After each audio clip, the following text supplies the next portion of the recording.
Happy 2024, everyone, and welcome to episode 154 of Talking with Painters, where Australian painters talk about their lives and art. I'm Maria Stolja, coming to you from Gadigal land. I'm still on my summer break and a bit busy with doing a few life admin things at the moment, but I thought rather than leave you in silence, I'd bring you another episode from the archives. If you've been listening to the podcast, you might have listened to my previous inspiration from the archives episodes, 2 on colour and 1 on risk. This is one all about getting into the zone or the flow state when you're painting. If you're a creative, you'll know what I'm talking about. It's when those negative voices quieten in your head. The work seems to come effortlessly, almost as if you're not controlling it. And most importantly, when you look at your phone, you realise you miraculously haven't touched it for hours. And I've asked nearly every podcast guest about what they need to get into that state. So I have many, many replies to that question. But I've narrowed it down to just a handful.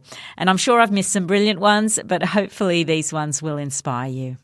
But before we launch into that, I want to give you an update on the YouTube channel. My latest video is a little bit different. It's an interview with US artist Sandi Hester. She's from Nashville, Tennessee, and has a fabulous YouTube channel where she not only shows you how she achieves her loose style of painting, but she also takes you along as she experiments with different art supplies, from inks to paints to oil pastels, on different types of paper and canvas, and she just shares her sheer joy of painting. Her channel is called Bits of an Artist's Life and it's free, but she also has a few paid courses on her website, including one called Everything You Want and Need to Know About Acrylics, where, as the title suggests, she shares everything she's learnt over the years and doesn't hold back. She also has a brilliant, goofy sense of humour, which I love, and she encourages you to, as she puts it, get out of your blubberdy-blub head, which I've got to say I have to do from time to time.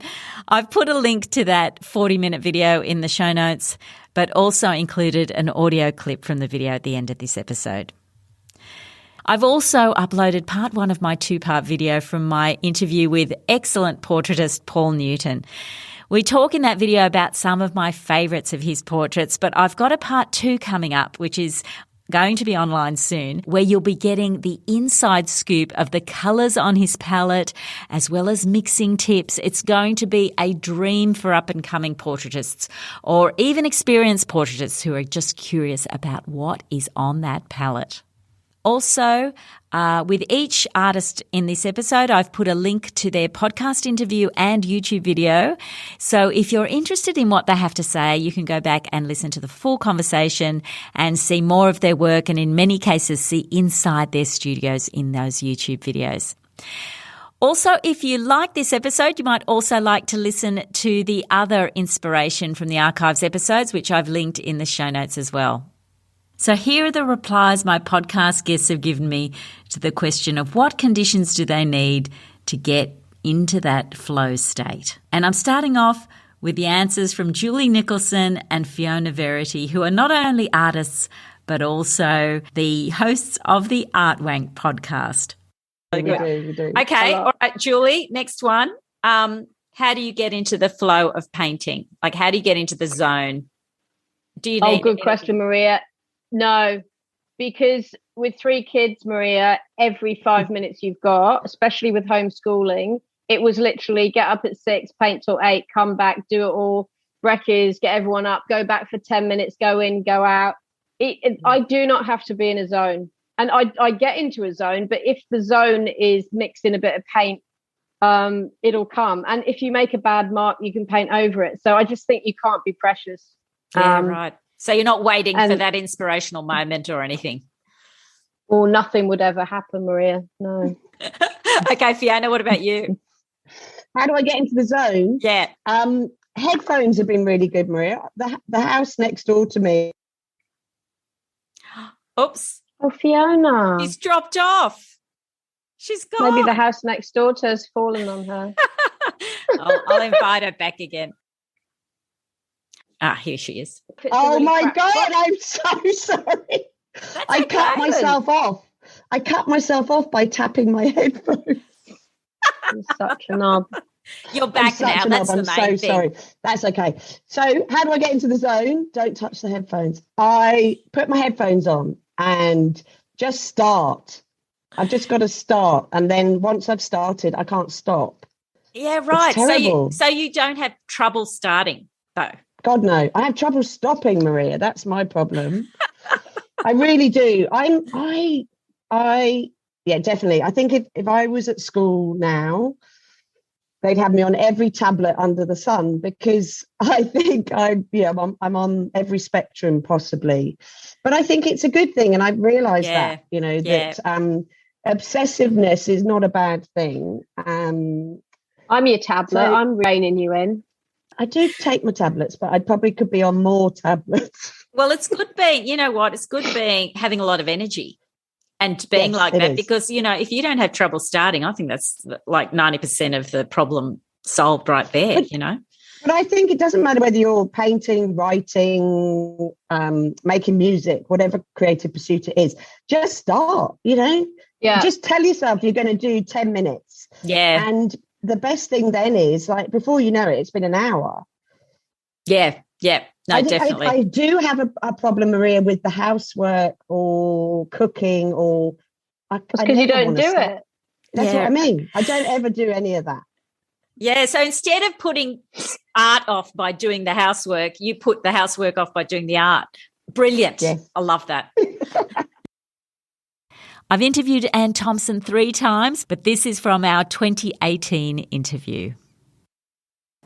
Yes, that phrase, which is something that I came upon as I started painting, becoming an artist outside of art school and having my own studio. And then I found that when I was painting, I would go into that other space. It's like a meditation in a way. So I'm an artist who has to turn off the music and the other sound because I want to be just there. But some artists need music to sort of put them in their space. Do you find it easy to get into that space? Like, will you get into that every day, every time you paint, do you think? To get into that space, for me, is always hard. Oh, really? In a way. Yeah. You have to mix up the paint and just do things to start it off, to get there, because I always think it's impossible, it's hard. Here's Joshua Yeldham, who I caught up with in his Sydney studio in 2020. So I suppose, in practical terms, to be prepared for that to happen, you have to be ready to go at any moment, sort of a thing. Yes. Do you think that's the practice? Well, the practice from my love of Eastern studies is the practice is daily, but the practice is not I paint daily. The practice is that I learn to complete sequences. So whether I'm washing up, I learn to do the washing up, but do it as a sequence that is no different to painting. So the sequences fulfill the suds, make the little bowl. I make a little bowl with suds. I start cleaning the plates. You create your rhythm. And as I do that, my goal in life is to get to a point where that should be no different in joy to the joy of painting. Because if my brain plays the other game, oh, fuck this cleaning up, I just want to paint, I'm setting myself up for this roller coaster of I can paint, I can't paint, I can paint, right? Yeah. So if I can change it to rhythm and movement of my fingers with soap suds and how I hold a plate and how I rub it and put it, however, my wife would laugh at me and say I'm such a poor cleaner. But, in that realm of things like the way I grow plants on bamboo, everything is the practice. And I think that's what we've adopted from the East, is that everything leads to the painting. Everything leads to the way I hold my children's hand down to the bus stop. Everything is everything. It's all unified. And one of my great mentors, who was a painter, struggled so much because he craved painting so much that everything else was a hindrance. Everything was a hint, and I just saw that as, okay, I got to change my software and download a different module, because otherwise I'll be eaten up, because I want to create so much. Yeah. And if I see things as stopping me, I'll go nuts. I met up with Antonia Mrljak in her Sydney studio in 2020. Another thing I like talking about is how artists get into the flow of painting each day. Do you find that when you get here you're ready to go, or do you find you need certain conditions in the studio? I think it's a mindset. Coming into the studio every day is a mindset. Being an artist is a mindset. You have to sort of say, you know what, I've got work today and I need to finish this and I need to finish that. And it's almost like you have to wind yourself up to do it, because there's no formula to your practice. So you do need to wind yourself up. And there are maybe things that some people do. Some people start with coffee and a read, or they might start with music, or even just sitting in the space and looking. For me, the best way, one really good way of starting work is tidying up. Yeah. Like I think everybody has a ritual. Mine is a mindset. I interviewed Wendy Sharpe in 2018 and 2020. Here's a clip from our 2020 conversation. In order to do that, you have to sort of almost be in the zone to do that drawing. You absolutely do. To do that type of drawing, you need to be, I think, you need to be on your own, or at least feel like you're on your own, but I think you need to be on your own. It might even just be sitting in your own world somewhere. I guess you could even be on a bus if you can get away from people mentally.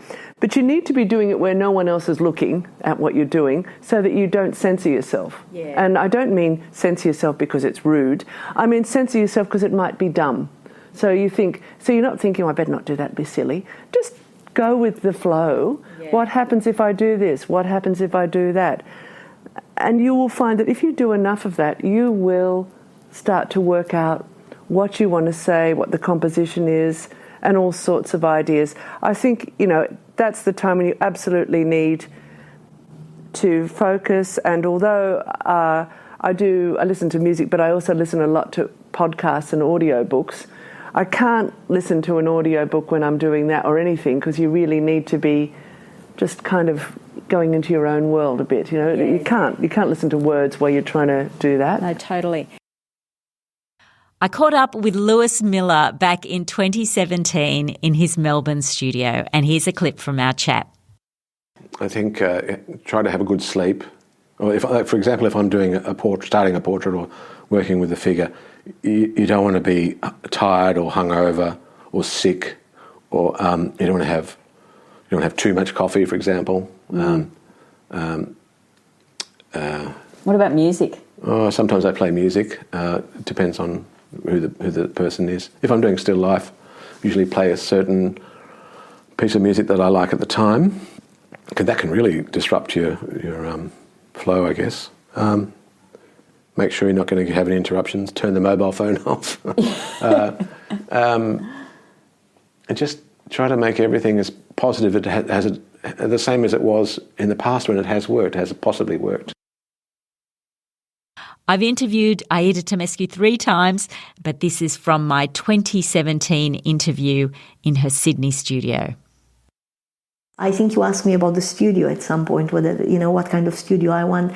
I was brought up in a country where you may do is what you had and what you're given. And so I never had the comfort of the studio as I wanted it. It will be nice one day. So I've always either struggled more, struggled less with spaces that had a certain difficulty about them, but you make them work. And I think sometimes you concentrate better. I remember when I had students, in certain situations in the studio weren't very good, I used to remind them that you can come up with the best work in places, in very uncomfortable places, because they help you concentrate harder. Yeah. So pretty much you can do work where you can concentrate. So what I can't do is a disruption, a lot of disruption to the day. I can't, or disruption to the week. I like long weeks and long months where there is no disruption, nothing pulling on me, nothing asking or demanding things of me. So I normally just pick out the envelope of the bills from the mail and nothing else, so that I'm not late with that at least. Otherwise that will create a whole set of new complications. And try to make it to simplify my life. I pretty much simplify my life, just simplify it all together. Does that mean you would go for days without sort of socialising? Oh, absolutely. Weeks, months, 6 months, longer. Well, some of my best friends are the ones that understand that. So we pick up, the other day I saw a friend that I've not seen since Christmas Day, but it didn't seem to matter. So you don't ever feel lonely or disconnected? No, it's interesting. No, and it's a question that happens often, whether you feel lonely in the studio when you paint. Goodness, no, I don't know, you're talking to those paintings, I guess. No, you don't feel at all. If anything, you're forever surrounded by a lot of presences, because they come to life, and it's not a crazy thing to say. It's there's certain things that need you, and that need is greater than yours. So you can't have needs of loneliness or neediness for something or other.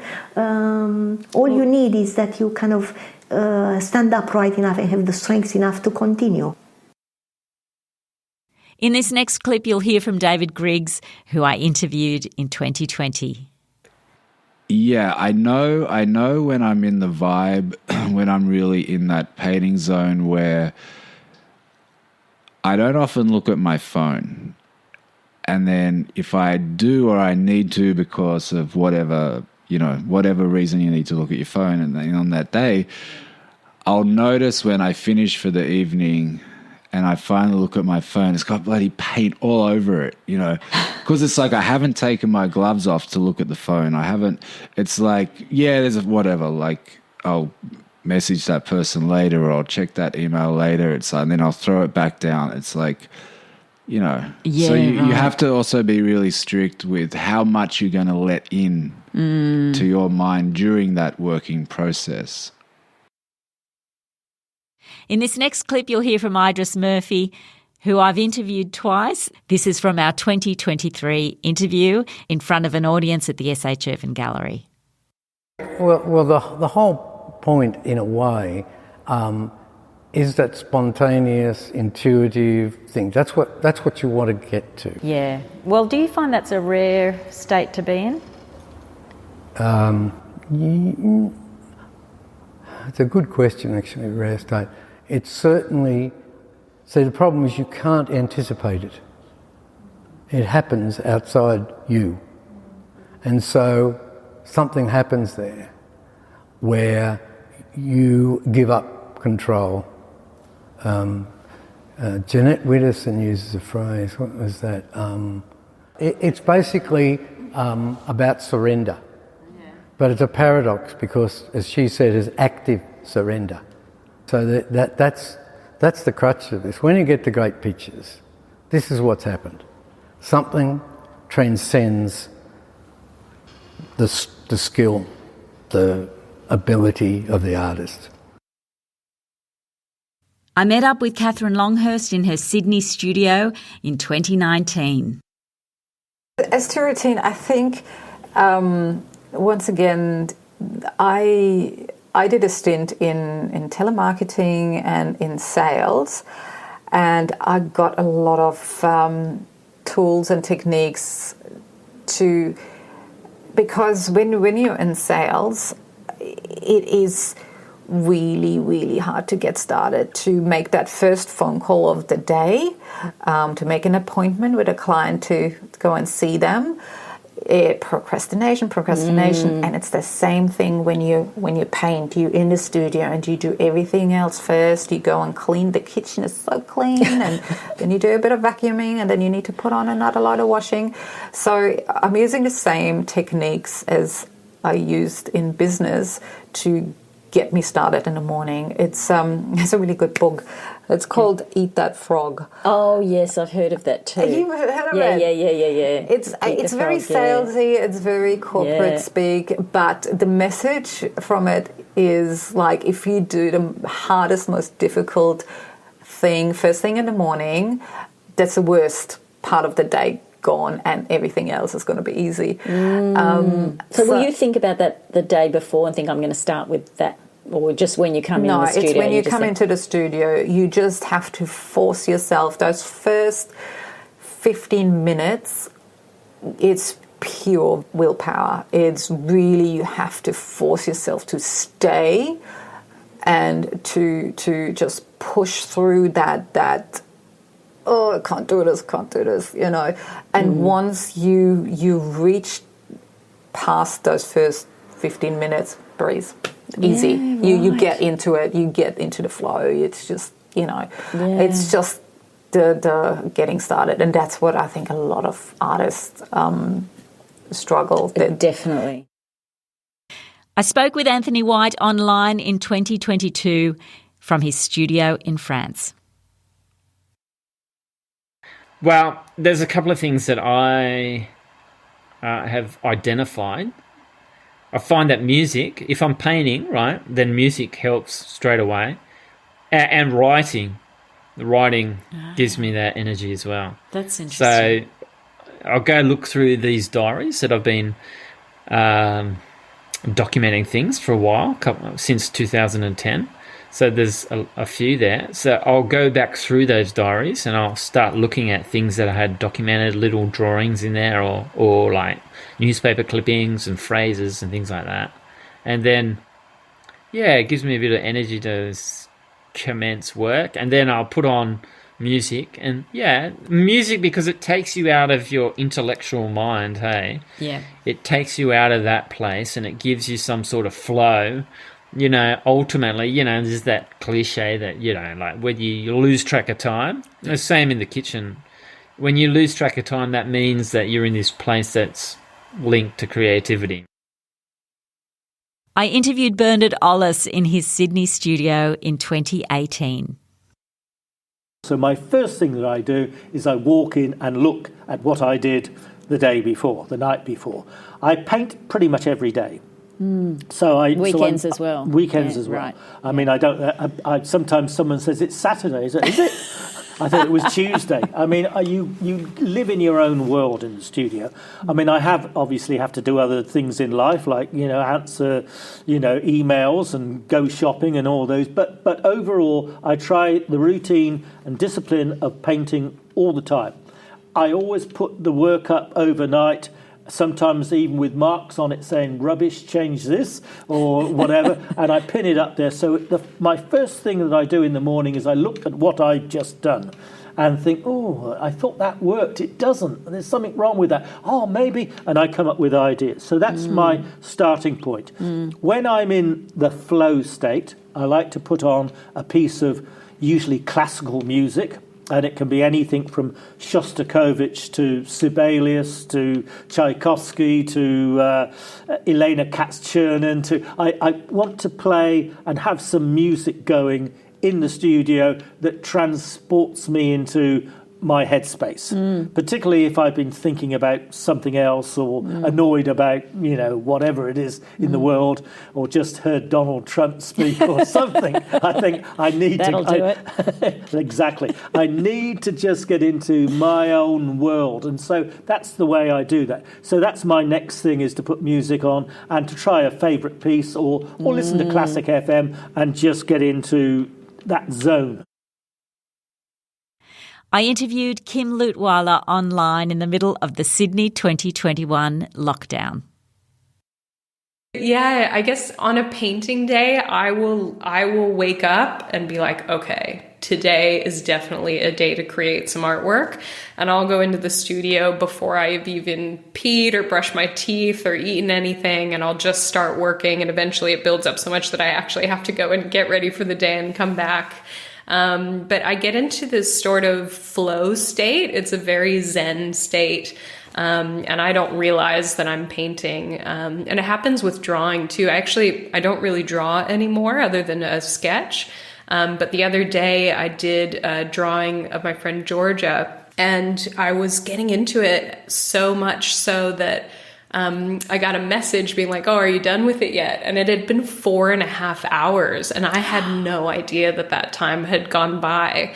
So I can go for 4, 5, 6, 7, 8 hours. And when I was getting ready for my solo show, I was doing 16-hour painting days with no breaks. Oh, you're just kidding. quickly shove something in my mouth quickly. Well, I mean, yeah, it was. I wouldn't recommend that. That was definitely pushing myself really hard. But on a typical day, 8 to 10 hours probably. I interviewed Sydney painter Tim Maguire in 2020, and here's part of that conversation. I'm easily distracted, so if I'm in the studio and I sort of made a pact with myself and I'm just going to go every day, then I kind of get into that zone. Starting a painting is quite hard. That's probably the case for a lot of artists. Once you get going, then they have their own momentum, and then you get to a point where you're kind of really desperate to get to the studio to sort of see if you can resolve it. And I'll be sort of thinking about it at night, and waking up in the middle of the night. And I've taken to taking photos of the painting when I leave the studio, and then I'll pull my phone out at 2 a.m. and look at it and think, "Oh, can I do this to that, or is that working? Is it still there?"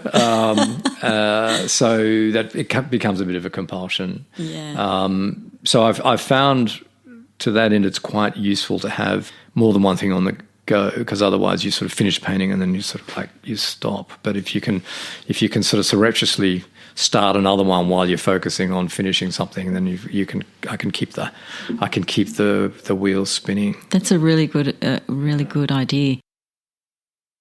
This next clip is from Belinda Street, who I interviewed as part of the Newcastle Art Gallery's live interview program in 2022. Oh, look, that's really difficult to get in. There's about 5 cups of tea. There's, you walk into the studio and you think, I'll just tidy that up, and I kind of pace the studio, and I'll, sort of look at the paintings out of the corner of my eye, and sort of try and catch them unawares. Sometimes I'll drag them out into the backyard, and I'll walk to the far corner of the lawn, and I'd let them catch me by surprise a bit, because then those bits sometimes that aren't working will jump out at you a bit more, and you'll sort of turn your look at it and you go, "Oh, it's that bottom right corner." That's true, isn't it? And you might not know exactly what it is about that corner, but you go back in and think, okay, well, this is what I'm going to try. But yeah, getting into the rhythm, I think it can be hard. I do turn up a bit cold, in the morning, and once I start painting, it's usually fine. So some healthy procrastination beforehand. Yes, usually. I interviewed Yvette Coppersmith online in her Melbourne studio in 2022, and here is part of our conversation. I think one of the things that is a challenge is that we all face is that there's emails that are coming in and messages constantly on our phone. And if you take that into the studio, it's really hard to switch off and paint while you think someone's waiting for a response within the hour. And that really breaks up your flow. So my new sort of thing is, well, if I just tell everyone who are expecting a response, if people know that I will get to them either in the morning, so before lunch, or after 6 o'clock, and then I have mentally a break, and for myself just to sort of be like, that time I'm going to work in the studio, and I may start earlier, but I won't feel compelled to reply to everything straight away until I finish that. So I can build in a mental space for myself. Yeah, you need sort of to set boundaries, don't you? And you sort of think that that everything's urgent, but actually it can wait. Yeah. I think sometimes, painting, it is a very physical thing. There are ways to fast track a flow state, and I definitely feel like exercise is one of them. Like going for a run, doing yoga, I think that, or doing some weeding really sort of helps you just get more into a flow state more quickly. In this next clip, you'll hear from Tim Storrier, who I met up with in 2019 in his studio in the Southern Highlands of New South Wales. I can't remember exactly how long ago, but I remember the year was when Sam Fulbrook won the Archibald Prize. Oh, yeah. So it was in the 80s, and Olson and Purvis and myself and a few other people were out at Lake Eyre, and we picked up on a service station a copy of Pick's Post. And there's Sam. Sam's in there, and he's saying, they've interviewed him, and he's saying, well, being an artist is just like owning a corner store. You have your incomings and your outgoings, and it's pretty simple. And the fact is that, you get up in the morning and you pull your pants on and go to work. Mm. I mean, just like a policeman, and hit the stove. And so I did that at 9 o'clock, and I stayed there till about 6 or 7. Oh, right. And you find that you get into the flow pretty quickly? Oh, I break off occasionally and read. Yeah. Yeah. Energy's a different thing at 70 than it was at 30, but you've got to understand that, I mean, at 70 years old, there's not much else to do. I don't play golf. My dad did. I used to play bad golf. But so what else do you do? Yeah, well... You want a divorce? Try and talk to your wife for 12 hours.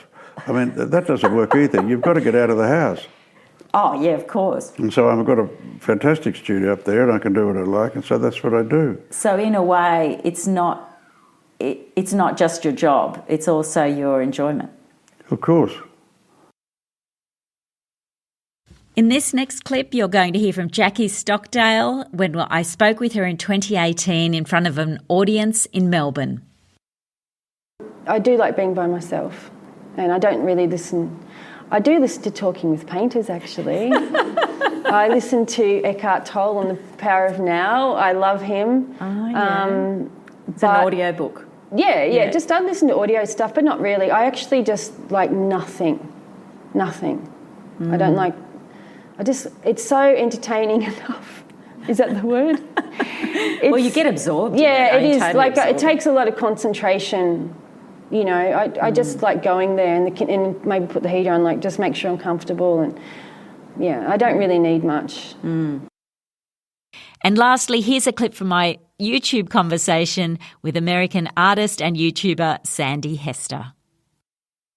How do I get into painting pretty quickly the next day? It starts for me the night before. I love falling asleep thinking about, I will often come in here, turn the lights on, either look at something I did that day, or if I know I've got something that I'm working on. I love coming in, looking at it, or especially if I have new materials like to try. It's very, very hard to like not try them that day. I'm like, no, you're going to be so glad that you're going to come in the morning and have all these new materials to try. Just have some self-control, Sandi. Go to bed, think about it, get excited about what paper you're going to use, blah, blah. But there's a lot of just thinking that I do about for the next day. That's how my prep starts, is getting excited about, and I've learned to like leave myself, like not finish it sometimes, to be like, you're going to be really glad that you didn't like wrap this up today. Just leave yourself a little nugget, and I'll think about it as I'm going to bed, or think about maybe a different mixture that maybe I want to see what raw sienna does to all my colors. And there's constant thinking like that. Hope you enjoyed these clips from past episodes. If you have, you might like to also have a look at my summer reels from the archives on Instagram, where for the last few weeks I've been posting inspirational video clips of past guests, and I've put a link to my Instagram page in the show notes. Again, thanks for everyone who has rated and reviewed on Apple Podcasts. I'm very grateful because it gets the show to so many more people around the world. Thank you for listening, and hope you can join me for the next episode of Talking with Painters.